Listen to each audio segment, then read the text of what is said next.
ସାଧାରଣ ପ୍ରଶାସନ ଓ ସାଧାରଣ ଅଭିଯୋଗ ବିଭାଗ ସାଂସ୍କୃତିକ ଓ କ୍ରୀଡ଼ା ସଂସଦର ବାର୍ଷିକ ଉତ୍ସବ ଅନୁଷ୍ଠିତ।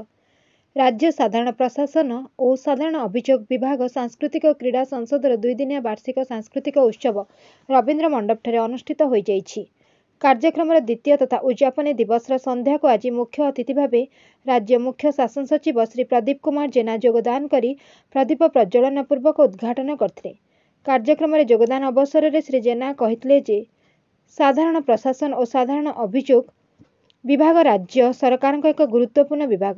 ମାନବ ସମ୍ବଳ ପରିଚାଳନା, ପେନ୍ସନ୍ ମାମଲାଠାରୁ ଆରମ୍ଭ କରି ଜମିଜମା ସଂକ୍ରାନ୍ତୀୟ ବହୁ ଗୁରୁତ୍ୱପୂର୍ଣ୍ଣ କାର୍ଯ୍ୟ ବିଭାଗରେ କରାଯାଉଥିବା ବେଳେ କାର୍ଯ୍ୟବ୍ୟସ୍ତ ଜୀବନଶୈଳୀ ମଧ୍ୟରେ ସାଂସ୍କୃତିକ କ୍ରୀଡ଼ା ଆଦି କାର୍ଯ୍ୟକ୍ରମର ଆୟୋଜନ ସଂସଦର ପ୍ରଶଂସନୀୟ ପ୍ରୟାସ। କର୍ମମୟ ଜୀବନରେ ମନୋରଞ୍ଜନ ଆବଶ୍ୟକତା ରହିଛି। ଏହା ମନକୁ ହାଲକା କରିବା ସହ କର୍ମଚାରୀଙ୍କ ମଧ୍ୟରେ ଏକତା ଓ ଭ୍ରାତୃତ୍ୱ ବଜାୟ ରଖିବାରେ ସହାୟକ ହୋଇଥାଏ। ସାଧାରଣ ପ୍ରଶାସନ ଓ ସାଧାରଣ ଅଭିଯୋଗ ବିଭାଗ ଦୀର୍ଘ ବର୍ଷ ଧରି ବାର୍ଷିକ ସାଂସ୍କୃତିକ ଉତ୍ସବ ଆୟୋଜନ କରୁଥିବା ଆନନ୍ଦର କଥା ବୋଲି ସେ ପ୍ରକାଶ କରିଥିଲେ।